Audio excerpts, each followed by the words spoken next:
स्वागत है आपका दोस्तों स्कैन इंस्टीट्यूट के इस यूट्यूब चैनल पे। और आज हम डिस्कस करने वाले हैं प्रीवियस ईयर क्वेश्चंस की लेक्चर सीरीज को हम कंटिन्यू करेंगे। और सीएचएसएल 2019 में जो आपसे क्वेश्चंस पूछे गए हैं उनमें जो इंपॉर्टेंट क्वेश्चंस है उनको हम आज इस लेक्चर में डिस्कस करेंगे। तो चलिए स्टार्ट करते हैं आज का लेक्चर। तो आज का जो पहला सवाल है उसमें दे रखा है नर्सेस, डॉक्टर्स और फार्मासिस्ट, इन तीनों में रिलेशन क्या होगा। ठीक है दोस्तों, तो नर्सेस, डॉक्टर और फार्मासिस्ट, जैसा कि हमने वेन डायग्राम के चैप्टर में ऑलरेडी पढ़ रखा है कि जब भी इस टाइप का क्वेश्चन दे रखा आपको होता है, आप दोनों के बीच में रिलेशन ढूंढने की कोशिश करते हो। पहले आप नर्सेस से डॉक्टर्स के बीच में रिलेशन ढूंढोगे और फिर डॉक्टर्स और नर्सेस के बीच में रिलेशन ढूंढोगे।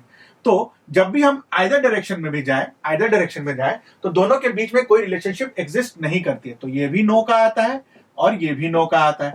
तो फाइनल रिलेशनशिप नर्स और डॉक्टर के बीच में क्या हो जाएगी? नो का हो जाएगा। ठीक उसी तरह जब डॉक्टर्स और फार्मासिस्ट का आप रिलेशन देखोगे वो भी नो का आ जाएगा। डॉक्टर्स और फार्मासिस्ट के बीच का रिलेशन भी नो का आ जाएगा। तो डॉक्टर्स और फार्मासिस्ट के बीच का रिलेशन क्या किसका आ गया? नो का आ गया। उसी तरह नर्स और फार्मासिस्ट के बीच का रिलेशन क्या आ जाएगा? नो का आ जाएगा। तो तीन नो का रिलेशन अगर आ गया तो उसका वेन डायग्राम कैसा बनता है दोस्तों? तीन नो के वेन डायग्राम कैसा बनेगा? ऐसा बनेगा। तो हमारा ऑप्शन क्या हो जाएगा दोस्तों? ये ऑप्शन हमारा सही हो जाएगा। ठीक है दोस्तों, अब चलते हैं अगले क्वेश्चन की तरफ।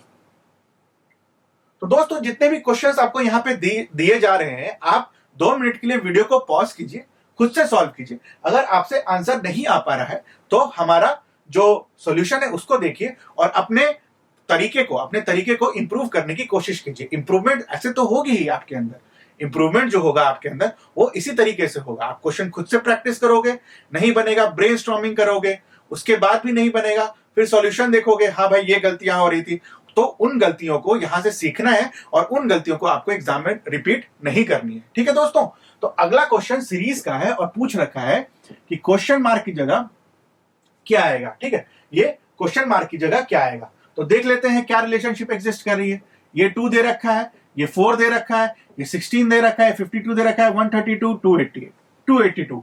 ठीक है दोस्तों, तो मैंने एक कंसेप्ट आपको बताया था कि जब भी सीरीज में कुछ भी समझ में ना आ रहा हो तो क्या करते हैं, हम एक लेवल से शुरू करते हैं और नीचे के लेवल तक जाते हैं और हर दूसरे नंबर का हम यहां पे डिफरेंस निकालते हैं। और जिस लेवल पे हमें वो सीक्वेंस पता चलता है कि हाँ भाई इस सीक्वेंस में ये ऑर्डर फॉलो हो रहा है, उस लेवल से फिर हम वापस ऊपर आना शुरू करते हैं। उसको कैसे अप्लाई करते हैं वो हम इस क्वेश्चन में देखेंगे।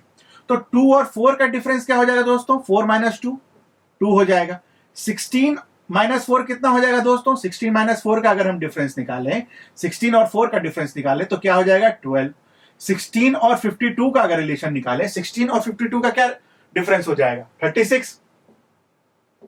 ठीक है, 16 और 52 का डिफरेंस क्या हो गया? 36। 52 और 132 का क्या डिफरेंस हो जाएगा दोस्तों? 52 और 132 का क्या डिफरेंस हो जाएगा? 80 का हो जाएगा। ठीक है, 132 और 282 का क्या डिफरेंस हो जाएगा दोस्तों? 132 और 282 का क्या डिफरेंस हो जाएगा? 150। ठीक है, अब हम यहां देख सकते हैं कि यहां पे भी मुझे कोई ठीक से रिलेशनशिप दिखती नजर नहीं आ रही है। तो एक स्टेप और नीचे जाते हैं, इन दोनों का डिफरेंस देखते हैं क्या है? 10। इन दोनों का क्या डिफरेंस हो जाएगा? 24। इन दोनों का क्या डिफरेंस हो जाएगा? 44। और इन दोनों का क्या डिफरेंस हो जाएगा? 70 हो जाएगा। यहां पे भी हमें कुछ समझ में नहीं आ रहा है। ये डिफरेंस 14 का है, ये डिफरेंस 20 का है, फिर ये डिफरेंस कितने का हो जा रहा है दोस्तों? 14, 20 और 26। तो यहां पे अगर हम देखें, यहां पे अगर हम इसका एक लेवल और नीचे जाएं तो इन दोनों के बीच का रिलेशन क्या आ रहा है? 14। इन दोनों के बीच का डिफरेंस क्या आ रहा है? 20। और इन दोनों के बीच का डिफरेंस क्या आ रहा है दोस्तों? 26। तो क्या आप देख सकते हैं इस लेवल पे जब डिफरेंस लेते गए हम नीचे तो एक रिलेशनशिप मुझे दिख रही है। कितने की दिख रही है? 6 की। 14 + 6 20, 20 + 6 26। ठीक है दोस्तों, तो इस फैक्टर को हम ऊपर अप्लाई करते जाएंगे, इस फैक्टर को ही हम ऊपर अप्लाई करते जाएंगे। तो इसके बाद अगर कोई नंबर आया होता, अगर 70 के बाद कोई नंबर यहां पे आया होता तो वो क्या होता? 26 में हम क्या ऐड करते? 6। तो 70 + 6 क्या हो जाता? 70 + 32 क्या हो जाता? मतलब यहां पे जो डिफरेंस चल रहा है कितने का चल रहा है? 14, 20, 26। तो अगला नंबर यहां पे क्या आना चाहिए था? 32 आना चाहिए था। और अगला नंबर अगर 32 आना चाहिए था तो ये 32 किसका डिफरेंस होता है? 70 और इस नंबर का। तो ये नंबर क्या हो जाएगा आपका 102। ये नंबर अगर आपका 102 हो गया, ये 102 हो गया, तो 102 किसका डिफरेंस होगा 150, और यहां पे कोई नंबर आता उसका डिफरेंस होता। किसका डिफरेंस होता 150, और यहां पे कोई नंबर आता उसका डिफरेंस होता। तो 102 अगर 150 में हम ऐड कर दें तो हमारा वैल्यू क्या पे है, क्या आ जाएगा 252। और 252 क्या होगा दोस्तों, 252 क्या होगा इन दोनों नंबर के बीच का डिफरेंस, इन दोनों के नंबर के बीच का डिफरेंस। तो 282 में अगर हम 252 जोड़ दें तो हमें क्या मिल जाएगा, 282 में अगर हम 252 जोड़ दें तो हमारा आंसर 534 आ जाएगा। तो डिफरेंस का जो लेवल होता है, जो मैं पिछले भी लेक्चर में जो मैं बात कर रहा था, वो ये मैं बताने की कोशिश कर रहा था कि कुछ भी समझ में नहीं आए, डिफरेंस देखते जाओ, डिफरेंस देखते जाओ, और जहां पे भी डिफरेंस का कुछ पैटर्न नजर आए तो उस पैटर्न को हम एक्सटेंड करते जाएंगे और एक एक लेवल ऊपर उठते जाएंगे। यहां पे 26 आया था, 26 के बाद नंबर क्या आता 32। 32 को हमने किसमें ऐड करा, जो इन दोनों का डिफरेंस आया था 70, तो हमें क्या मिल गया 102। 102 को हमने किसमें ऐड करा, जो इन दोनों के बीच का डिफरेंस आया था 150 में, तो हमें क्या मिल गया 252। और 252 क्या होता है दोस्तों, ये नंबर और ये नंबर के बीच का डिफरेंस। ठीक है, तो 282 में अगर हम 252 ऐड करें तो हमें क्या मिल जाएगा, 534। तो इस तरीके से भी आप अपना सीरीज का आंसर सॉल्व कर सकते हैं। ठीक है दोस्तों, बाकी एडिशन, सब्सट्रैक्शन, क्यूब्स, स्क्वायर्स वो तो है नहीं, वो तो दिखते ही आपको समझ में आना चाहिए कि हाँ भाई कुछ इस टाइप का नंबर हो सकता है। जैसे कि अगर मान लीजिए यहाँ पे 343 या फिर 289 इस टाइप का अगर कुछ नंबर आते हैं तो हम स्क्वायर और क्यूब्स के टर्म्स में सोचते हैं। ठीक है दोस्तों, अब चलते हैं अगले क्वेश्चन की तरफ। तो अगला जो सवाल है आपके पास, आपको पिक करना है कौन सा ऑड वन आउट है, कौन सा ऑड वन आउट है। ठीक है, तो इस टाइप के सवाल में हम क्या देखते हैं, इस टाइप के भी सवाल में चूंकि ये बड़े बड़े नंबर्स हैं, तो इस टाइप के सवाल में हम क्या देखते हैं कि स्क्वायर, क्यूब्स, इस टाइप के नंबर को हम यहाँ पे एक्सप्लोर करने की कोशिश करते हैं। वो भी नहीं होता है तो फिर प्राइम नंबर्स होता है उसको ऑड वन पिक आउट करते हैं, या फिर इवन ऑड का कुछ नंबर दे रखा होता है उसको ऑड वन पिक आउट करते हैं, या फिर डिजिट का जो सम होता है उसको ऑड वन पिक आउट करके हम यहाँ पे देख सकते हैं। तो इतने सारे परम्यूटेशन कॉम्बिनेशन लगा के ही इसका आंसर हम लोग लेके आ सकते हैं। तो अब सारे तो आप एग्जाम में लगा नहीं सकते हो, क्यों नहीं लगा सकते हो, क्योंकि वहां पे टाइम तो बहुत कम रहता है। तो फ्रेंड्स, उसके लिए आपके अंदर ऑटोमेटिकली ये सब चीजें आए, उसके लिए आपको क्या करना होगा, इस टाइप के क्वेश्चंस को, बहुत सारे क्वेश्चंस को प्रैक्टिस करके रखना होगा। ठीक है दोस्तों, और जो एग्जामिनर्स होते हैं रिपीटेडली इसी पैटर्न पे आपसे क्वेश्चन पूछते हैं। ठीक है, तो अगर हम काफी क्वेश्चंस प्रैक्टिस कर लेते तो हमें पता होता है तो कैसे हम इसको पिक आउट कर सकते हैं। तो जैसे यहाँ पे जो ऑड वन पिक आउट होगा उसमें आपको जो डिजिट दे रखा है इसका अगर हम सम करें तो 8 3 11, 11 1 12, 1 13 5 18, तो डिजिट का सम कितना हो जा रहा है 18। यहाँ पे डिजिट का सम निकालते हैं 4 3 7 2 9 1 10 1 17, तो यहाँ पे डिजिट का सम क्या हो जा रहा है 17। यहाँ पे डिजिट का सम निकालें 5 4 9 2 11 1 12 5 17। ठीक है दोस्तों, यहाँ पे डिजिट का सम 17 हो रहा है, और यहाँ पे डिजिट का सम निकालें तो 2 1 3 3 6 4 10 प्लस 7 17। तो ऑड वन आउट हमारा कौन सा हो जाएगा, तो ऑड वन आउट के केसेस में हम क्या करते हैं, ये देखते हैं स्क्वायर, क्यूब्स या उनका कुछ रिलेशंस, या फिर प्राइम नंबर का रिलेशन, या फिर सम ऑफ डिजिट। तो इस टाइप से करके हम अपना आंसर लेके आते हैं। ठीक है दोस्तों, अब अगला क्वेश्चन देखते हैं। तो अगला जो सवाल है वो कोडिंग का सवाल है। इसमें दे रखा है फॉर्च्यून इज कोडेड एज 652137। तो हम यहाँ पे फॉर्च्यून लिख लेते हैं, और इसका कोड लिख लेते हैं। इसके नीचे क्या लिख रखा है 652137। ठीक है दोस्तों, और pray is coded as 8279। Pray का क्या कोड है, इसकी तो जरूरत भी नहीं पड़ेगी क्वेश्चन को सॉल्व करने के लिए। प्रे का क्या कोड है 8279। ठीक है दोस्तों, और पूछ क्या रखा है नेपट्यून। तो नेपट्यून का अगर आप ट्यून देखें, ये कहां से आता है, फॉर्च्यून के ट्यून से। तो नेपट्यून का आखिरी 4 डिजिट क्या होना चाहिए 1347। ऑप्शन चेक करते हैं। ऑप्शन अगर हम चेक करें तो 1343, 1347, 2347 और 1342। तो हमारा आंसर क्या आ जाएगा, डायरेक्टली आप बोल सकते हो कि हमारा जो आंसर होगा वो क्या हो जाएगा 4781347। क्यों, क्योंकि हमने बस लास्ट लेटर उठाया ट्यून का, और लास्ट लेटर फॉर्च्यून का उठाया जो कि 1347 बन रहा था। तो ट्यून जो है, ट्यून का कोडिंग क्या हो जाएगा 1347। तो नेपट्यून का ट्यून भी 1347 होना चाहिए। तो 134 ऑप्शन हमने ऑप्शन में चेक कर लिया और अपना आंसर ले आए। ठीक है दोस्तों, अब चलते हैं अगले क्वेश्चन की तरफ। अगला जो सवाल है दे रखा है which number will replace the question mark in the following. मतलब यहाँ पे क्वेश्चन मार्क दे रखा है, तो कौन सा ऐसा नंबर होगा इनमें से जो उसको रिप्लेस करेगा। ठीक है दोस्तों, तो चलिए देखते हैं कौन सा नंबर इनको रिप्लेस करेगा। तो आप देखिए क्या है 90, जो दूसरा नंबर है, दूसरा नंबर जो 90 है, इसको क्या हम लिख सकते हैं 89 प्लस 1। 90 को क्या लिख सकते हैं हम 89 प्लस 1। 82 को क्या लिख सकते हैं हम 82 को क्या लिख सकते हैं 90 माइनस 8। 82 को क्या लिख सकते हैं 90 माइनस 8। 109 को क्या लिख सकते हैं हम लोग 109 को हम लोग क्या लिख सकते हैं 82 प्लस 27। तो 45 को क्या लिख सकते हैं हम लोग 45 को क्या लिख सकते हैं 109 माइनस 64। तो कुछ पैटर्न ऑब्जर्व कर पा रहे हैं क्या इन नंबर्स में, कुछ पैटर्न ऑब्जर्व हो रहा है।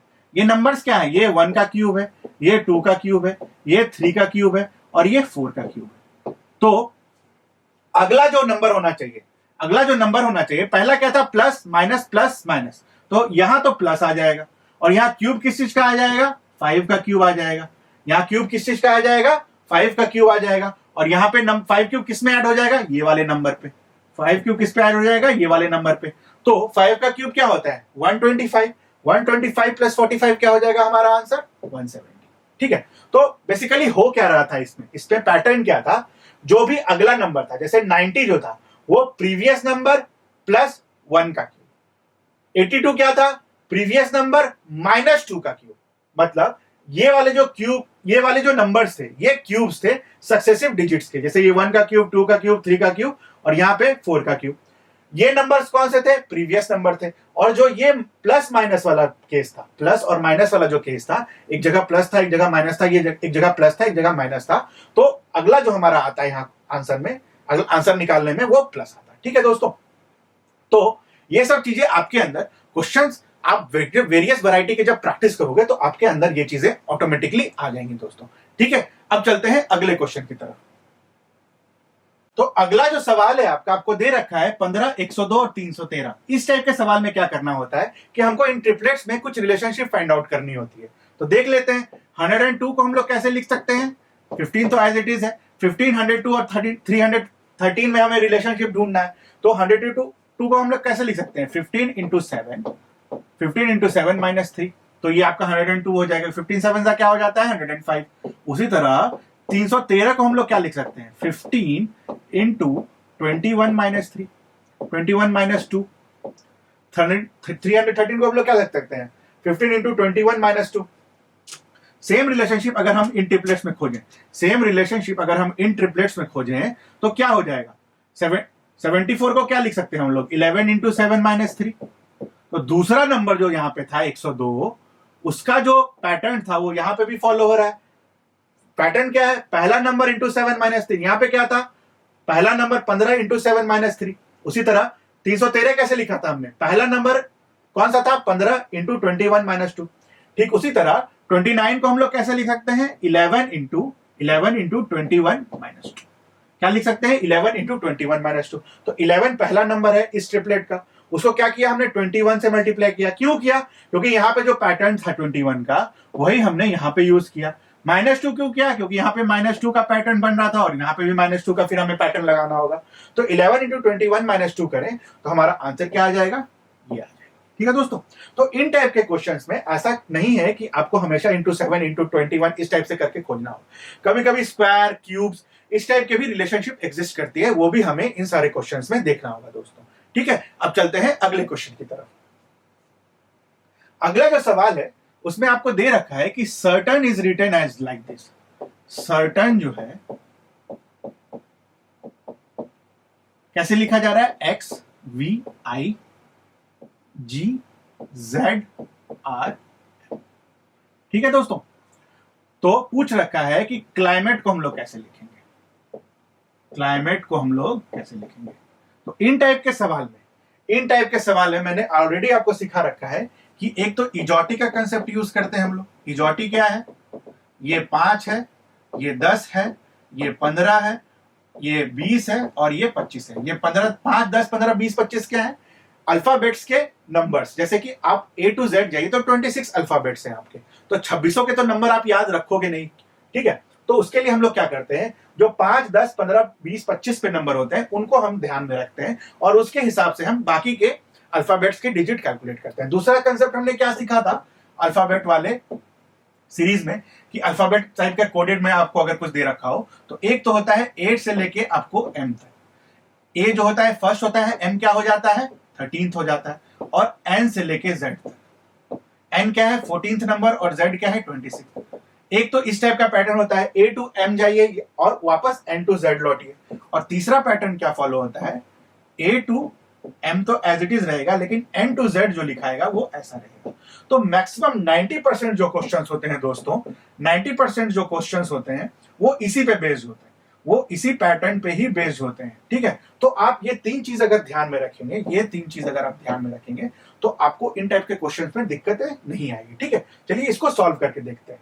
तो क्या दे रखा है, क्या दे रखा है कि certain is coded as this, तो क्लाइमेट का कोड क्या होगा, क्लाइमेट का कोड होगा। तो सबसे पहले ना ऑप्शंस चेक करते हैं, ऑप्शंस चेक करिए। तो यहां पे क्या है ZGV, ZVG, ZGV और ZGV। ठीक है, पहला एलिमेंट क्या है आपका X, X, X, X। ठीक है, तो C का तो ऑलरेडी यहां पे X दे रखा है, तो C का तो X यहां पे आ ही जाएगा। ठीक है दोस्तों, और कुछ देखते हैं। A का क्या एलिमेंट आ रहा है, यहां पे A के करस्पॉन्डिंग क्या आ रहा है Z, तो थर्ड डिजिट तो आपकी Z होनी चाहिए, मतलब ये Z, ये Z, ये Z, ये Z तो एक जैसे हो गए। ठीक है दोस्तों, M के करस्पॉन्डिंग क्या आ रहा है, M के करस्पॉन्डिंग क्या आ रहा है, M के करस्पॉन्डिंग क्या आ रहा है, N आ रहा है। M के करस्पॉन्डिंग यहां पे क्या आ जाएगा, N आ जाएगा। ठीक है, और देखते हैं T के करस्पॉन्डिंग क्या आना चाहिए, T के करस्पॉन्डिंग क्या आना चाहिए, G आना चाहिए। T के करस्पॉन्डिंग G आना चाहिए। तो ZGV, तो ZGV इसमें नहीं है, ये ऑप्शन तो आपका चला गया। ठीक है, अब E देखते हैं, E के करस्पॉन्डिंग क्या आना चाहिए, V, तो ZGV तो तीनों में ही है, इससे हमारा काम तो चलेगा नहीं। बच गया L और I के करस्पॉन्डिंग क्या आता है R, तो यहां पे क्या आना चाहिए R, तो थर्ड प्लेस पे R आना चाहिए। थर्ड प्लेस पे क्या आना चाहिए, R आना चाहिए। तो आपका आंसर क्या हो जाएगा, ये आपका आंसर क्या हो जाएगा, ये D option will be the right answer. ठीक है दोस्तों, तो ऐसे ऑप्शन एलिमिनेट करके अब अपना आंसर ला सकते हो। ठीक है, अब चलते हैं अगले क्वेश्चन की तरफ। तो अगला जो सवाल है आपका, एक सीरीज दे रखी है, इसको आपको कंप्लीट करना है, इसमें अल्फाबेट्स फिल करके। तो इनका शॉर्ट ट्रिक क्या होता है, जो भी झुंड दे रखा है हम उसको एनालाइज करते हैं, जो भी झुंड दे रखा है उसको हम एनालाइज करते हैं। तो झुंड में क्या पैटर्न फॉलो हो रहा है, CDBABD, CDBABD। तो उसके हिसाब से फिर हम C के पास जाते हैं। C कहां पे है, यहां पे हमें दिख रहा है, तो पैटर्न क्या होना चाहिए था, यहां पे क्या आ जाएगा, D हो जाएगा। CDBABD, ABD, CDBABD। अगर ये पैटर्न फॉलो होता, CDBABD, ठीक है, CDBABD, ठीक है, ये पैटर्न फॉलो होता, तो लास्ट वर्ड के बाद क्या आ रहा है, B, तो यहां पे लास्ट वर्ड के बाद क्या आ जाएगा, यहां पे लास्ट वर्ड D के बाद क्या आ जाएगा, B, मतलब लास्ट एलिमेंट आपका क्या आना चाहिए, B आना चाहिए। तो ये ऑप्शन आपका गलत हो जाएगा। ठीक है, लास्ट एलिमेंट जो है आपका B आना चाहिए। ठीक है, उसके बाद अगर हम देखते हैं तो C के पहले यहां पे एक डैश दे रखा है, तो C के पहले क्या आना चाहिए, बाकी लेटर्स को अगर देखें तो यहां पे मुझे एक C नजर आ रहा है और C के पहले क्या है, A है, तो C के पहले हम लोग क्या भर देंगे, A भर देंगे। C के पहले हम लोग क्या भर देंगे, A भर देंगे। ठीक है, तो लास्ट चार एलिमेंट को एक बार ऑप्शन से देख लें, क्या है लास्ट के चार एलिमेंट, DBAB, DBAB, ये इसमें नहीं, इसमें भी नहीं, इसमें BBAB है, इसमें क्या है, DBA, इसमें क्या है, DBAB। तो अपना ऑप्शन आंसर क्या हो जाएगा, ये हो जाएगा दोस्तों। बाकी चीजों को देखने की भी जरूरत नहीं पड़ेगी और अपना आंसर आ जाएगा। लेकिन हम बाकी चीजों से भी अपना आंसर को ये कर लेते हैं कि हाँ भाई यही आंसर है और कोई आंसर नहीं हो सकता। ठीक है, तो उसको एनालाइज कर लेते हैं। ठीक है, तो हमने ऑप्शन क्या देखा, CDBABD।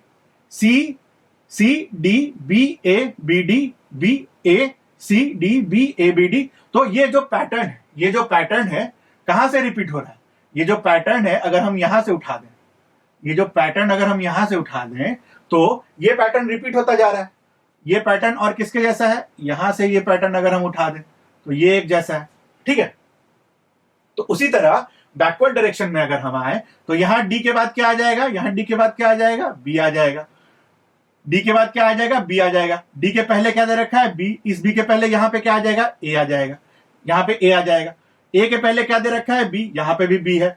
B के पहले क्या दे रखा है, D, यहां पे भी B के पहले D है। और D के पहले यहां पे क्या आना चाहिए, C आना चाहिए, तो यहां पे C आ जाएगा। ठीक है, यहां पे C आ गया, यहां पे C आ गया, तो यहां पे A आ जाएगा, यहां पे A आ जाएगा। ठीक है, तो ये भी अपना एक पैटर्न बन गया जो अभी हम देख रहे थे। ठीक है, ये भी अपना एक पैटर्न बन गया जो अभी हमने देखा। ठीक है दोस्तों, फिर वापस से रिपीट करें तो ये बी दे रखा है, बी दे रखा है तो ये लास्ट एलिमेंट बी हो जाएगा। इसके पहले क्या आ रहा है, डी आ रहा है, तो यहां पे हमारा क्या आ जाएगा, डी। तो हमारा आंसर क्या होना चाहिए था, D C A B, D C A B, D B A B, D B A B, जो कि हम ऑलरेडी निकाल चुके हैं दोस्तों। ठीक है, तो इस टाइप से आपको पूरा सीरीज देखने की जरूरत नहीं पड़ी। आपने 4 लास्ट के एलिमेंट देख लिए, क्योंकि चारों लास्ट के जो एलिमेंट है वो चारों ऑप्शंस में गलत हैं। तो एक भी हमारा ऑप्शन अगर हम लॉजिकली डिराइव कर लें कि हाँ भाई यहीं पे ये आना चाहिए, तो उसके हिसाब से हम ऑप्शन एलिमिनेट करके आंसर चुटकियों में ला सकते हैं दोस्तों। अब चलते हैं अगले क्वेश्चन की तरफ। अगला जो सवाल है आपको दे रखा है कि ये 2 वर्ड्स सेम वे ये 2 वर्ड्स हैं, मतलब मायोपिक, फार साइटेड। मायोपिक का मतलब क्या होता है, मायोपिया फिजिक्स में आपने पढ़ा होगा, मायोपिया, हाइपरमेट्रोपिया। तो मायोपिया का मतलब क्या होता है, मायोपिया का क्या मतलब होता है कि आपको दूर की चीजें नहीं दिखती है। और फार साइटेड का मतलब क्या होता है, दूर की चीजें दिखती हैं। मतलब ये दोनों जो पेयर में आपस में अपोजिट वर्ड्स के, तो इनमें से हम देख लेते हैं आपस में अपोजिट वर्ड्स वाले पेयर्स कौन कौन से। तो ट्रबल, ग्रीफ एक जैसे, पोस्टपोन, सस्पेंड दोनों का ही मतलब होता है बाद में कर देना, कंफ्यूजन, चायोटिक दोनों का ही मन होता है कि केओस टाइप्स का सिचुएशन। और जो ये आपका ऑप्शन है फेमस और ऑब्सक्योर, ये दोनों आपस में अपोजिट हैं। तो आपका आंसर क्या हो जाएगा, सी, फेमस एंड ऑब्सक्योर। तो हमने किया क्या, इन दोनों वर्ड्स के बीच का रिलेशन देखा, उसके हिसाब से जो भी इस रिलेशन में फिट बैठ रहा था, क्या रिलेशन आया था दोस्तों, अपोजिट वर्ड्स का। तो अपोजिट वर्ड्स हमने देखा, जो भी हमारा आंसर था उसके हिसाब से हमने अपना आंसर सही कर लिया। ठीक है दोस्तों, अब चलते हैं अगले क्वेश्चन की तरफ। तो अगला एक इक्वेशन का सवाल है, दे रखा है Ranga got thrice as many sums wrong as he got right. मतलब राइट सम, राइट क्वेश्चंस उसने कैसे किए, कितने किए, x। रॉन्ग क्वेश्चंस उसके कितने हुए, 3x। ठीक है, अब आगे दे रखा है if he attempted 72 sums in all. मतलब टोटल उसने कितने अटेम्प्ट किए, 72 क्वेश्चंस। इसका मतलब क्या हो जाएगा, x plus 3x is equals to 72। ये कैसे हो गया दोस्तों, क्वेश्चन में दे रखा है कि उसने 72 क्वेश्चंस अटेम्प्ट किए, उसमें से कुछ उसके गलत होंगे और कुछ उसके सही होंगे। तो सही, उसके बीच का रिलेशन क्या दे रखा है कि जितने भी सही क्वेश्चंस हैं, जैसे क्वेश्चंस टोटल जो उसके सही हुए वो x हैं, तो जितने भी रॉन्ग क्वेश्चंस है दैट इज 3 टाइम्स x। ये क्वेश्चन में दे रखा है thrice as many sums wrong as he got right. ठीक है, तो x प्लस 3x अपना क्या हो जाएगा, 72। और x की वैल्यू क्या हो जाएगी हमारे पास, x की वैल्यू क्या हो जाएगी, 18। x की वैल्यू क्या हो जाएगी हमारे पास, 18। अब देख लेते हैं क्वेश्चन में पूछा क्या है। ये पूछा है कि सवाल सही वाले कितने हैं, या फिर ये पूछा है सवाल गलत वाले कितने हैं। तो how many did he solve correctly, how many did he solve correctly. तो करेक्टली को हमने क्या माना था, x माना था, तो x की जो वैल्यू होगी वही हमारा आंसर होगा। तो हमारा आंसर क्या हो जाएगा, 18 दोस्तों। ठीक है, अब चलते हैं अगले क्वेश्चन की तरफ। अगला जो सवाल है इसमें दे रखा है T is the sister of D। तो ये ब्लड रिलेशन का क्वेश्चन है, इसको कैसे सॉल्व करते हैं हम यहां पे देख लेते हैं। तो T जो है क्या है, सिस्टर है, किसकी सिस्टर है, D की। तो T, D हमने बना दिया। तो T क्या है, T सिस्टर है, तो फीमेल का जो सिंबल हो वो हमने माइनस यूज कर लिया। तो बाद में फीमेल के लिए हम माइनस यूज कर रहे हैं, मेल के लिए हम लोग प्लस यूज करेंगे, और जो सिबलिंग्स होंगे उसको कॉमा से डिनोट करेंगे, और जो हस्बैंड वाइफ होंगे उसको हम डैश से डिनोट करेंगे। तो उसके हिसाब से हम देखते हैं कि क्या हमारा रिलेशनशिप आता है। D is married to P, D जो है P से मैरिड है। ठीक है, P is the son of M, P जो है क्या है, सन है। P अगर सन है तो D क्या आ जाएगी, लेडी। P अगर सन है तो ये क्या हो जाएगा, मेल, और D क्या हो जाएगी, फीमेल हो जाएगी। ठीक है, और दे रखा है P is the son of M, P जो है M का सन है। ठीक है, T is the mother of J, T जो है J की मदर है, T जो है J की मदर है। ठीक है, Y is the father of you, Y is the father of you. इसको बाद में देखते हैं, इसको हम लोग बाद में देखते हैं कहां पे अटेगा ये। Y is the father of U and Y has only one son and only one daughter.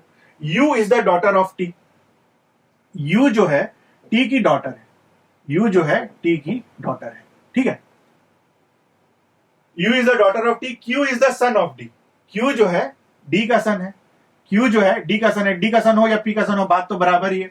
Q जो है D का सन है, ठीक है।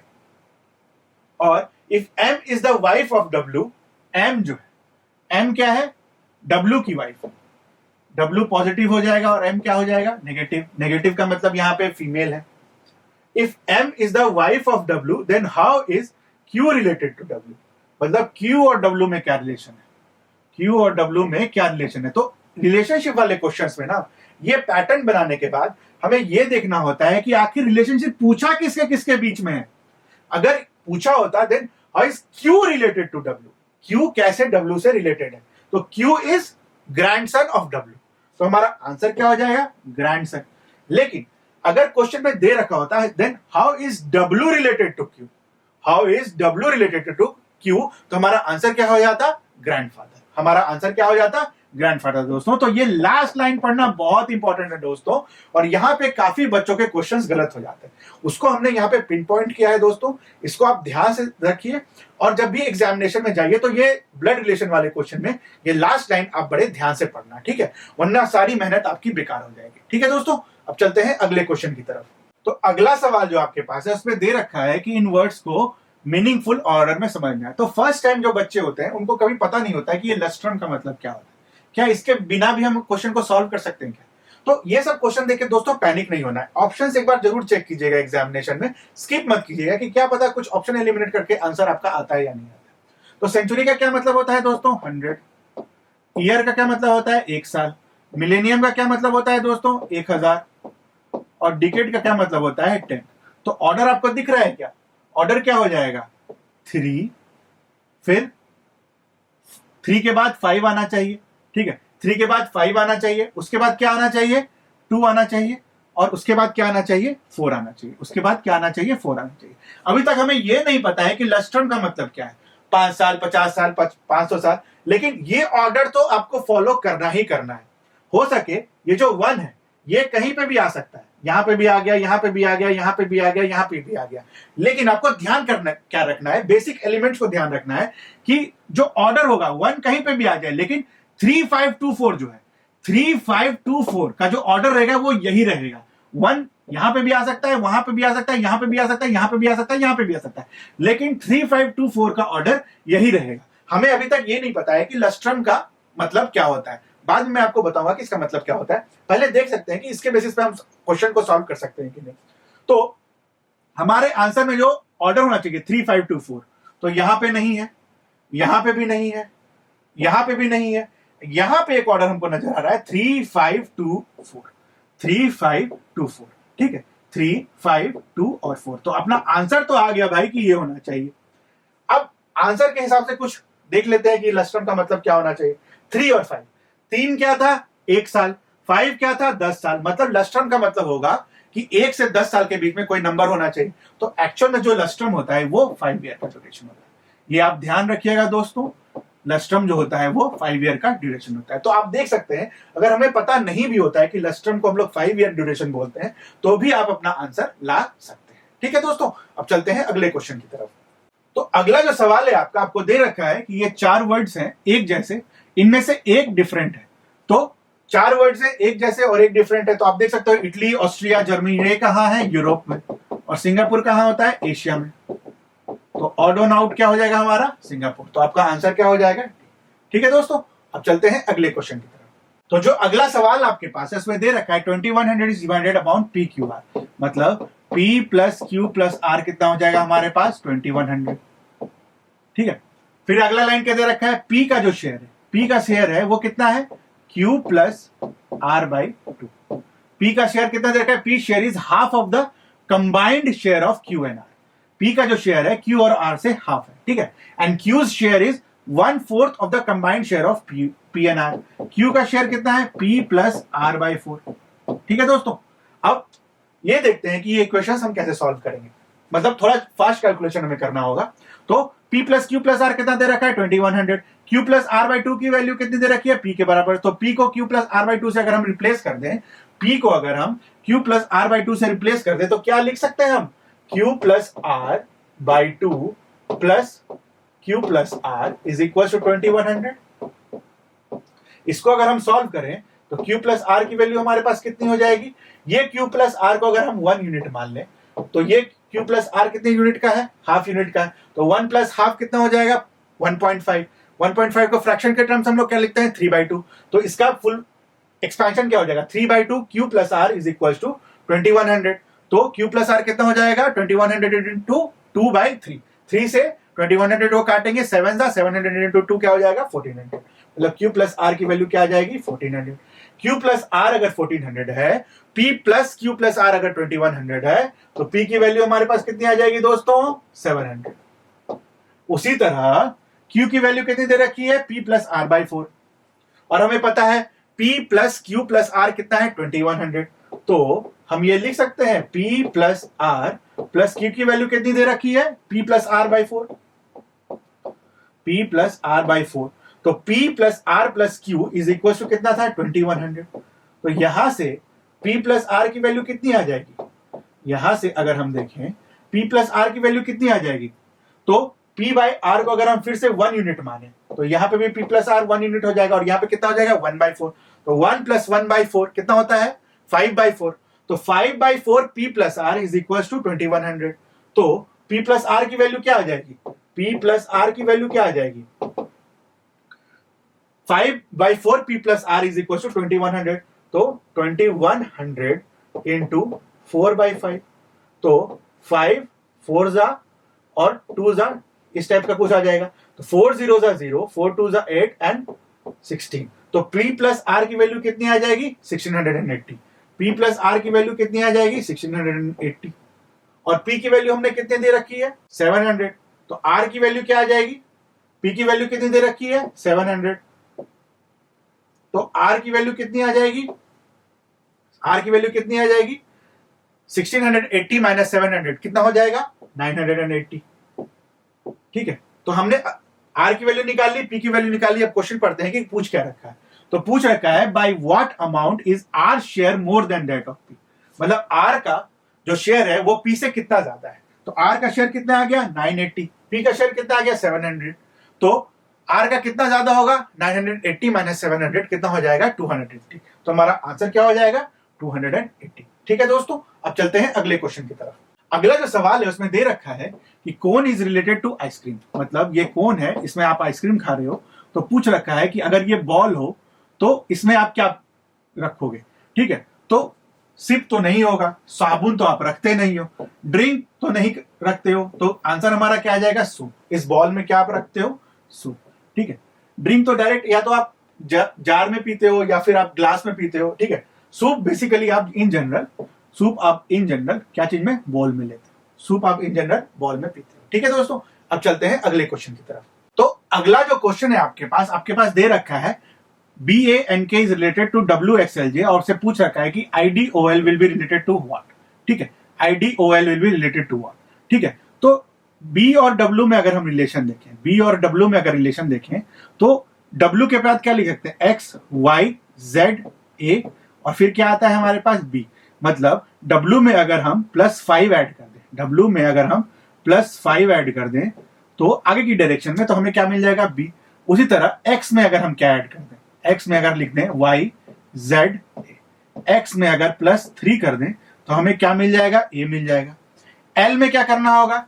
L में अगर हम L के बाद क्या है? L M N। N में अगर हम +2 कर दें तो हमारे पास क्या आ जाएगा? N आ जाएगा।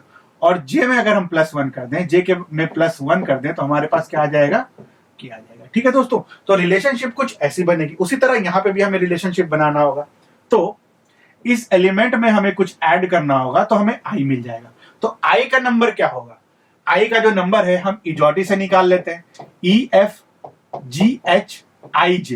तो मतलब J के पहले I है। J कितना नंबर होता है हमारे पास? 10। तो I का क्या नंबर है? 9। I का क्या नंबर है? 9। और दिस +5, यहां पे क्या आना है? +5 आना है। तो यहां पे जो एलिमेंट आएगा कौन सा आएगा? 4th नंबर वाला। और 4th नंबर का एलिमेंट क्या होगा दोस्तों? D आते ही क्या होगा? ये ऑप्शन आपका एलिमिनेट हो जाएगा। उसके बाद दोस्तों क्या देखना है? D के बाद A, D के बाद A, D के बाद A, तीनों में कॉमन है, तो यहां तो A आ ही जाना है, इसको हम चेक नहीं करेंगे। उसके बाद हम O का देखेंगे, O का रिलेशन। तो 3rd प्लेस पे क्या आना है? +2। मतलब यहां जो होगा ये +2 होगा।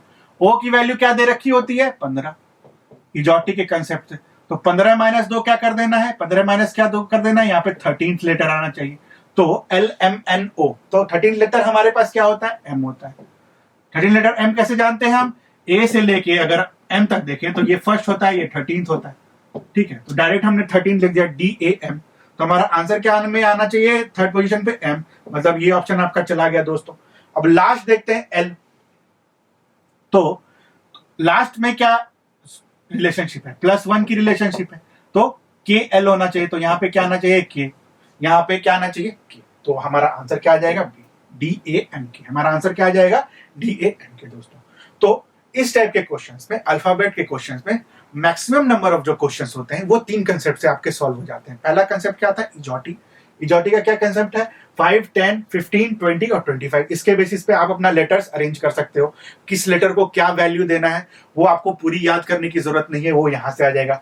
बात बची, क्या बच गया, A to M कैसे लिख सकते हैं, ये 1 है, ये 13 है, और यहाँ N to Z, N क्या हो जाएगा 14 और Z क्या हो जाएगा 26। एक ऑर्डर तो आपको ये ध्यान रखना होता है, और दूसरा लास्ट ऑर्डर क्या ध्यान रखना होता है, A to M as it is, और N से Z इस डायरेक्शन में। N से Z पहले इस डायरेक्शन में हमने लिखा, और N से Z हमने इस डायरेक्शन में लिखा। तो ये तीन पैटर्न पे मैक्सिमम नंबर ऑफ क्वेश्चंस आपके जो है ना वो सॉल्व हो जाएंगे दोस्तों। अब चलते हैं अगले क्वेश्चन की तरफ। अगला जो सवाल है इसमें दे रखा है कि पेपर को हमने पहले ऐसे फोल्ड किया, फिर ऐसे फोल्ड किया, और यहां पे हमने कुछ कट्स लगाए। तो पेपर फोल्डिंग का जो कंसेप्ट होता है ना, पेपर फोल्डिंग का बस एक बेसिक कंसेप्ट होता है कि जब भी ये एलिमेंट कट्स के बाद खुलेगा, कट्स के बाद ऐसे खुले या कट्स के बाद ऐसे खुले, मतलब यहां पे हमने कट तो लगा दिया, तो कट के बाद जब हम इस पेपर को खोलेंगे, जब हम इस पेपर को खोलेंगे तो कुछ ऐसा बनेगा, क्योंकि इस डायरेक्शन में फोल्ड किया गया। मान लीजिए कट्स ऐसे भी लगाया गया होता, तो पेपर को हम ऐसे खोलते, पेपर को हम ऐसे खोलते, मतलब इस डायरेक्शन में खोलते, कुछ ऐसे। अगर पेपर में कट ऐसे लगाया गया होता, पेपर को फोल्ड अगर ऐसे किया गया होता यहां से यहां, तो हम इस पेपर को ऐसे खोलते। लेकिन यहाँ पे पेपर में कैसे कट्स लगाया गया है, फोल्ड कैसे किया गया है, इसको ऐसे फोल्ड किया गया है। तो मतलब ये पेपर खुलेगा कैसे, ऐसे। तो जब भी पेपर खुलेगा, चाहे वो ऐसे खुले या चाहे वो ऐसे खुले, तो जो सिमेट्रिक लाइन होगी जिसके अबाउट वो खुल रहा होगा, या इसके अबाउट खुलेगा। अगर ये टेढ़ा फोल्ड किया गया होता पेपर को तो इसके अबाउट खुलता, ठीक है। तो ये दोनों जो इमेजेस होंगे ना, ये दोनों जो इमेजेस होंगे आपस में, ये दोनों जो होंगे वो वाटर इमेज होंगे दोस्तों। और वाटर इमेज कैसे बनता है इसका डिस्कशन हमने डिटेल में कर रखा है दोस्तों। उस वीडियो का लिंक आपको हमारे डिस्क्रिप्शन में मिल जाएगा। यहाँ पे डायरेक्टली हम उस शॉर्ट ट्रिक को यूज करेंगे और अपना आंसर लेके आएंगे, ठीक है दोस्तों। तो चलिए देखते हैं, ये तो बेसिक हो गया। इसका कट इमेज के बाद, खुलने के बाद इमेज कैसा बनेगा। तो ये इमेज तो एज इट इज रह जाएगा इस कोने में, मतलब पेपर जो खुलेगा उसका जो ये वाला जो कोना होगा, ये वाला जो कोना होगा, ये वाला, वो तो ऐसा ही दिखेगा दोस्तों, वो तो ऐसा ही दिखेगा। तो हम देख सकते हैं ये ट्रायंगल एक जैसा, ये जैसा एक जैसा, ये एक जैसा एक जैसा। तो ये ऑप्शन आपका हो सकता है, ठीक है। उसी तरह अगर हम चारों एलिमेंट को देखें, चारों ऑप्शंस को चेक करें, तो ये ऑप्शंस को अगर हम देखें, ये ऑप्शन को देखें, तो ये ट्रायंगल, ये उल्टा ट्रायंगल, ये सीधा ट्रायंगल भी, तो ये भी आपका ऑप्शन हो सकता है।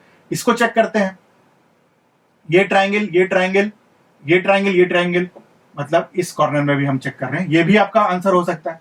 और इसको चेक कर लेते हैं, ये, लेकिन ये वाला जो है, ये वाला जो है आपसे मैच नहीं कर रहा। तो जब भी आपका पेपर खुलेगा, जो भी कट्स लगे होंगे, जहां पे भी कट्स लगे होंगे, वो जहां से भी खुलेगा वो एज इट इज तो होने ही चाहिए आपके फिगर में। स्टेप 1 तो आपका ये हो गया, तो हमने इस ऑप्शन को उससे एलिमिनेट कर दिया, ठीक है। नेक्स्ट स्टेप क्या होगा, जब भी ये खुलेगा तो इसका क्या बनेगा, वाटर इमेज। और वाटर इमेज का कंसेप्ट क्या होता है दोस्तों, टॉप का बॉटम और बॉटम का टॉप। क्या होता है, टॉप का बॉटम और बॉटम का टॉप, ठीक है। तो उसको मिलाते हैं। इसको अगर हम खोलें तो इसका एलिमेंट कैसा दिखेगा, इसका एलिमेंट कैसा दिखेगा, कुछ ऐसा दिखेगा, ये ऐसा कुछ दिख जाएगा, ये कुछ ऐसा दिख जाएगा।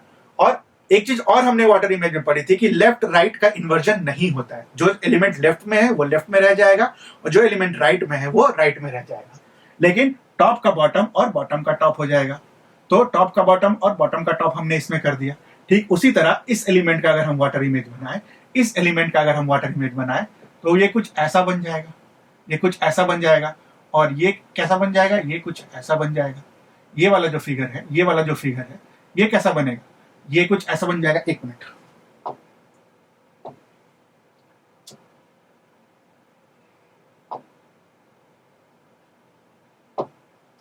ये वाला जो फिगर है, ये वाला फिगर है, इसका वाटर इमेज कैसा बन जाएगा दोस्तों, इसका वाटर इमेज कैसा बन जाएगा, इसका वाटर इमेज कैसा बन जाएगा, ये कुछ ऐसा बन जाएगा, ठीक है। इसका वाटर इमेज कैसा बन जाएगा, अब मिलाते हैं सारे ऑप्शंस को।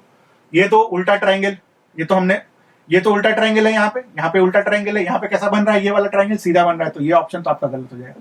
इस ट्राइंगल को इससे मैच करना है, ठीक है, इस वाले से मैच करना है। तो ये तो उल्टा नहीं बन रहा है ना, ये वाटर इमेज, ये तो एज इट इज बन जा रहा है खुल के, जो यहाँ पे है वही यहाँ पे आ गया, तो ऐसा तो वाटर इमेज बनता नहीं है। तो ये ऑप्शन आपका जो हो जाएगा वो गलत हो जाएगा, मतलब ये भी ऑप्शन आपका गलत हो जाएगा। अब इन दोनों ऑप्शंस में चेक करना होगा, इन दोनों ऑप्शंस में चेक करना होगा। तो आपका जो वाटर इमेज है वो कैसा बन रहा है, ये वाले ट्राइंगल्स को अगर देखें, ये वाला ट्राइंगल को देखें और ये वाला ट्राइंगल को देखें, तो ये दोनों आपस में मैच नहीं हो रहे हैं, तो मतलब ये भी ऑप्शन आपका गलत हो जाएगा। और ये वाला ट्राइंगल और ये वाले एलिमेंट को मैच करें, ट्राइंगल ट्राइंगल, ये वाला ट्राइंगल, ये वाला ट्राइंगल, ठीक है, ये भी मैच हो रहा है और ये भी मैच हो रहा है, तो आपका सही ऑप्शन क्या हो जाएगा, ये हो जाएगा दोस्तों, ठीक है दोस्तों।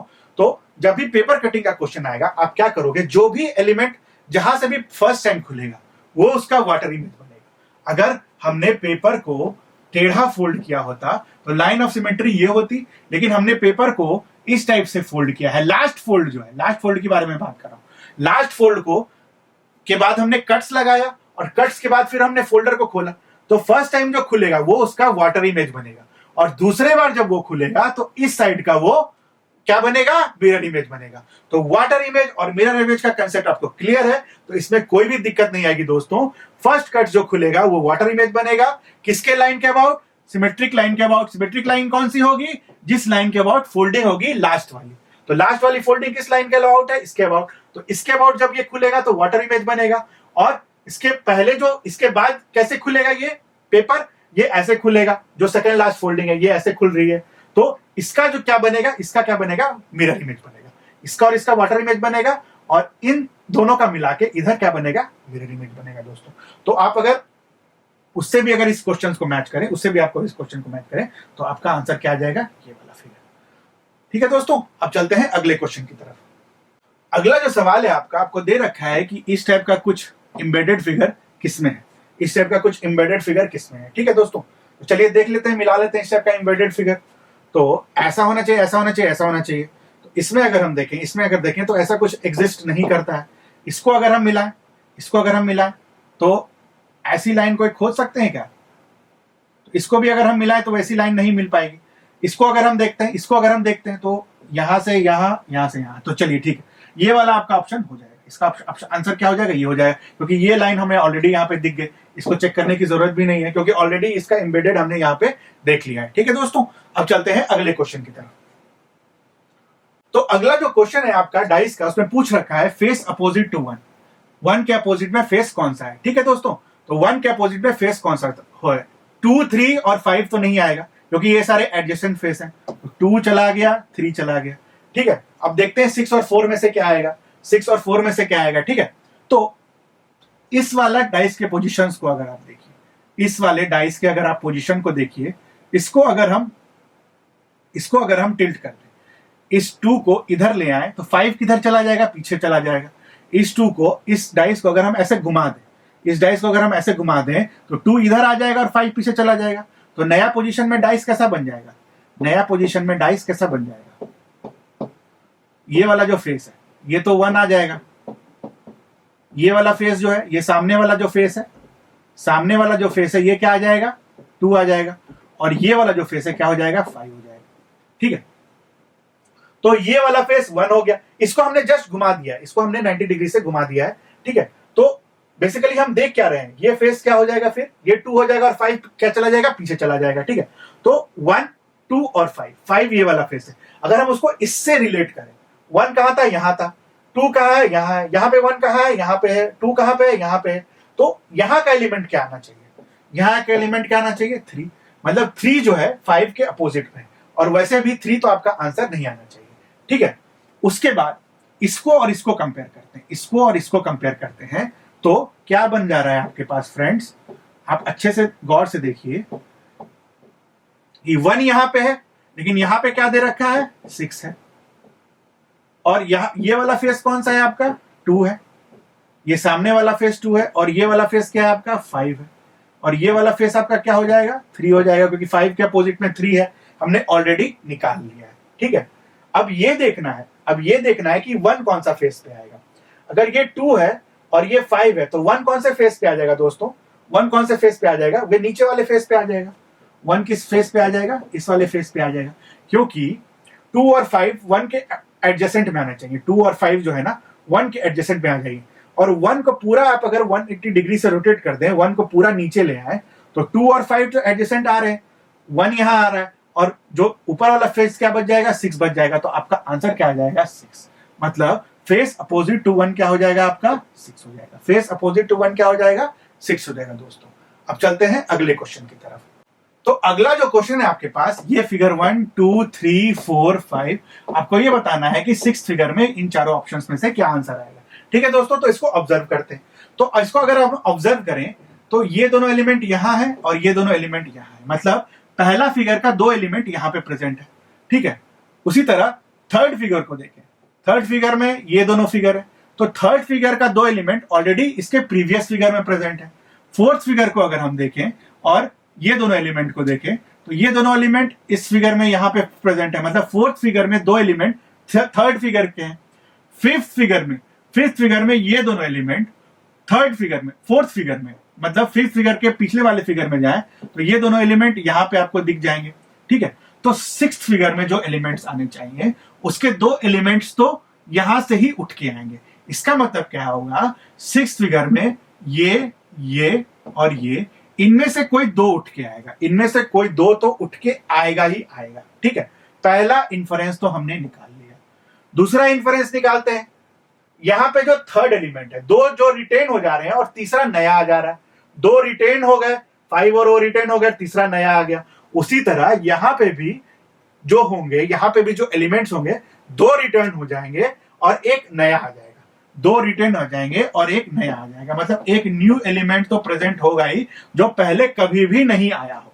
ठीक है, इस बेसिस पे एक बार ऑप्शंस को चेक करते हैं। तो यहां पे न्यू एलिमेंट क्या है, एस। यहां पे न्यू एलिमेंट क्या है, ये। यहां पे न्यू एलिमेंट क्या है हमारे पास, ये। और यहां पे कोई न्यू एलिमेंट है क्या, यहां पे कोई न्यू एलिमेंट है क्या, नहीं है। ट्राइंगल ऑलरेडी है यहां पे, इक्वल्स टू आ चुका है, प्लस यहां पे आ चुका है, प्लस यहां पे आ चुका है, मतलब ये ऑप्शंस तो आपका नहीं होगा, ये ऑप्शन तो आपका नहीं होगा। प्लस एक चीज हमने और इन्फर किया, क्या इन्फर किया, कि आपके आंसर में कोई 2 एलिमेंट तो इन तीनों में से आने ही चाहिए, कोई 2 एलिमेंट इन तीनों में से आने ही चाहिए। ठीक है, और कोई 2 एलिमेंट इन तीनों में से आने ही चाहिए, तो ये तीनों में ही प्रेजेंट है, तीनों में ही ये इन्फरेंस प्रेजेंट है। अब कुछ और ऑब्जर्व करते हैं, उसके बाद कुछ और ऑब्जर्व करते हैं कि अगर आप कुछ ऑब्जर्व कीजिएगा, कुछ अगर ऑब्जर्व कीजिएगा, तो जो ये ओ को अगर ऑब्जर्व कीजिए, यहां भी है, यहां भी है, यहां भी है, लेकिन जो स्क्वायर है वो यही दोनों जगह पे है। ठीक है, उसी तरह 5 को अगर हम देखें, तो यहां प्रेजेंट है। 5 को अगर हम देखें, जो नया एलिमेंट इंट्रोड्यूस हुआ है, जो भी नया एलिमेंट इंट्रोड्यूस हुआ है, वो अगले 3 जगह तक कंटिन्यू है। यहां पे नया एलिमेंट क्या आया है, यहां पे नया एलिमेंट क्या है, ग्रेटर, ये वाला साइन। यहां पे नया एलिमेंट क्या है, ये वाला साइन, तो ये यहां भी प्रेजेंट है, यहां भी प्रेजेंट है, यहां पे भी प्रेजेंट है। ठीक है, तो यहां पे जो नया एलिमेंट आया होगा, यहां पे जो नया एलिमेंट आया होगा, तो ये यहां पे भी होगा, यहां पे भी होगा और यहां पे भी होगा, मतलब 3 फिगर में वो तो प्रेजेंट होगा ही होगा। तो यहां पे नया एलिमेंट क्या आया है, यहां पे नया एलिमेंट क्या है, ट्राइंगल, मतलब ट्राइंगल तो आपके ऑप्शंस में आएगा ही आएगा। ठीक है, अब ये देख लेते हैं, 5 तो खत्म हो जाएगा, 5 ऑलरेडी 3 बार आ चुका है। और अगर हम इस 0 को देखें, वो भी ऑलरेडी 3 बार आ चुका है, तो वो भी नहीं आएगा। ग्रेटर देन साइन 3 बार आ चुका है, ग्रेटर देन साइन 1 2 3, ये भी 3 बार आ चुका है, तो ये भी नहीं आएगा। ठीक है, तो लास्ट एलिमेंट जो आपका बच गया, मतलब ग्रेटर देन साइन तो 3 बार ऑलरेडी आ चुका है, यहां, तो ये तो नहीं आएगा। मतलब क्या एलिमेंट्स आने चाहिए आपके आंसर में, ट्राइंगल और इक्वल्स टू। तो ट्राइंगल्स और इक्वल्स टू वाला आपका आंसर कौन सा बच जाएगा, ऑप्शन ए। बाकी ट्राइंगल और इक्वल टू आपके किसी भी ऑप्शंस में नहीं है, बाकी ट्राइंगल और इक्वल्स टू आपके इस ऑप्शन में है, लेकिन ये ऑप्शन तो ऑलरेडी एलिमिनेट हो चुका है, क्योंकि यहाँ पे कुछ नया एलिमेंट आना चाहिए। और चूंकि यहाँ पे प्लस दे रखा है, जो ऑलरेडी फर्स्ट फिगर में वो इसलिए वो ऑप्शन गलत हो जाएगा। तो आपका आंसर क्या हो जाएगा, ये हो जाएगा। ठीक है दोस्तों, अब इसको लॉजिक से देखते हैं कि इसके पीछे आखिर लॉजिक क्या था। ये तो हमने देखा कि हमें लॉजिक नहीं भी आता है, तो ऑब्जर्व करके कैसे हम अपना आंसर ऑप्शन एलिमिनेट करके ला सकते हैं। तो इसको एक बार लॉजिक से अगर सॉल्व करें तो हो क्या रहा है कि ये 90 डिग्री क्लॉकवाइज रोटेट हो रहा है, 90 डिग्री क्लॉकवाइज रोटेट हो रहा है, और ये वाला जो एलिमेंट है ये बाहर फेंका जा रहा है, और इसके जगह पे कौन सा नया एलिमेंट यहाँ पे आ जा रहा है, 5 आ जा रहा है। ठीक है, ये क्या हो जा रहा है, मतलब ये दोनों एलिमेंट, ये फिगर पहले रोटेट हुआ और ये टॉप मोस्ट वाला जो फिगर है वो फेंका गया बाहर। उसी तरह इसमें क्या होगा, ये भी क्या होगा, 90 डिग्री से रोटेट होगा, 90 डिग्री से रोटेट होगा तो कुछ ऐसा बन जाएगा, और ये वाला फिगर बाहर चला जाएगा, ये वाला फिगर बाहर चला जाएगा, और इसके जगह पे कोई फिगर आ जाएगा। इसके जगह पे कौन सा फिगर आ गया, ये वाला आ गया। ठीक उसी तरह ये वाला फिगर से अगर हमें इस वाले फिगर में जाना है, इस वाले फिगर से ये वाले फिगर में जाना है, तो इसको रोटेट कर देते हैं। 90 डिग्री क्लॉकवाइज रोटेट करना होगा, 5O और ये 90 डिग्री से, और ये वाला फिगर बाहर चला जाएगा और इसके जगह पे कुछ नया एलिमेंट आ जाएगा। ठीक उसी तरह इस वाले फिगर से इस वाले फिगर में जाना है, तो क्या करना होगा, इसको 90 डिग्री रोटेट करना होगा। कैसे, क्लॉकवाइज रोटेट करना होगा। तो 90 डिग्री अगर हम क्लॉकवाइज रोटेट करें, 90 डिग्री क्लॉकवाइज रोटेट करें, तो ये बाहर चला जाएगा, और इसके जगह पे क्या आ जाएगा, नया एलिमेंट आ जाएगा। ठीक है, उसी तरह इसको अगर हम 90 डिग्री रोटेट करें तो क्या हो जाएगा, 90 डिग्री रोटेट करने के बाद ये कुछ ऐसा बन जाएगा, तो ये वाला एलिमेंट बाहर चला जाएगा और इसके जगह पे एक नया एलिमेंट आ जाएगा कुछ। ठीक है दोस्तों, तो ऐसे इसमें लॉजिक लग रहा था, लेकिन लॉजिक के बिना भी ये क्वेश्चन सॉल्व हो जाएगा, वो हमने ऑलरेडी देख रखा है। ठीक है, अब चलते हैं अगले क्वेश्चन की तरफ। तो अगला जो सवाल है, यहाँ पे मिरर लगा के दे रखा है और आपको पूछा है कि इसका मिरर इमेज क्या होगा। तो मिरर इमेज, वाटर इमेज हमने ऑलरेडी बनाना सीख लिया है। यहाँ पे हम डायरेक्टली रूल्स यूज करते हैं, शॉर्ट ट्रिक यूज करके इसका आंसर लेके आते हैं। ठीक है, तो लेफ्ट का राइट, राइट का लेफ्ट, ये यहाँ पे दे रखा है, तो मिरर इमेज में ये क्या आ जाएगा, फायर राइट में। तो ये ऑप्शन हो सकता है, ये ऑप्शन हो सकता है, ये ऑप्शन नहीं होगा और ये ऑप्शन नहीं होगा। ठीक है दोस्तों, अब इन दोनों ऑप्शंस में कंपेयर करते हैं। इसमें जो ये वाला एलिमेंट है और ये वाला एलिमेंट एक जैसा है, उसी तरह ये नीचे वाला पार्ट, मतलब ये वाला पार्ट अगर हम देखें, बस ये वाला पार्ट अगर हम देखें तो इन दोनों का कॉमन है। पेंसिल का पार्ट अगर हम देखें तो वो भी दोनों में एक जैसा है। तो एक जैसे पार्ट कौन से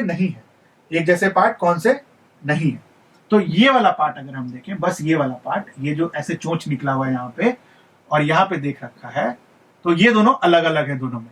तो मिरर इमेज में क्या होता है, अब देखिए, मिरर इमेज में राइट का लेफ्ट, लेफ्ट का राइट होगा, तो इस वाला पार्ट का जो मिरर इमेज बनेगा वो कैसा बनेगा, ये लेफ्ट पार्ट में है तो क्या हो जाएगा, राइट पार्ट में आ जाएगा। तो राइट पार्ट वाला जो ऑप्शन है वो ये वाला ऑप्शन है। इन दोनों को तो ऑलरेडी हमने एलिमिनेट कर दिया था, तो हमारा आंसर क्या आ जाएगा, ये हो जाएगा, और ये ऑप्शन आपका गलत हो जाएगा दोस्तों। ठीक है, अब चलते हैं अगले क्वेश्चन की तरफ। तो दोस्तों, अगला जो क्वेश्चन आपको दे रखा है, इसमें पूछ रखा है कि नंबर ऑफ ट्रायंगल्स कितने होंगे। तो आपको क्या करना है, इसमें नंबर ऑफ ट्रायंगल्स कैलकुलेट करना है, और आपको इसका आंसर हमारे कमेंट सेक्शन में लिखना है कि इसमें, इस फिगर में नंबर ऑफ ट्रायंगल्स कितने आएंगे। मैंने जानबूझ के आपको ऑप्शंस नहीं दिए हैं दोस्तों, ताकि आप थोड़ा सा ब्रेनस्टॉर्मिंग करें और एग्जैक्ट फिगर, एग्जैक्ट आंसर पे लेके आए कि आपने जो हमने आपको सिखा रखा है ट्रायंगल के लेक्चर सीरीज में कि काउंटिंग कैसे करते हैं हम नंबर ऑफ ट्रायंगल्स का, उसको यूज कीजिए। बेसिकली फिगर्स को तोड़िए, इंडिविजुअली कैलकुलेट कीजिए, फिगर्स को जोड़िए, फिर देखिए कुछ नया ट्रायंगल बन रहा है क्या, उस कंसेप्ट को अप्लाई कीजिए और हमें ये बताइए कि इसमें नंबर ऑफ ट्रायंगल्स कितने होंगे दोस्तों। ठीक है, अगर आपको ये लेक्चर पसंद आया हो तो हमें लाइक, शेयर और सब्सक्राइब करें और हमारे YouTube चैनल स्कैन इंस्टीट्यूट के साथ जुड़े रहें।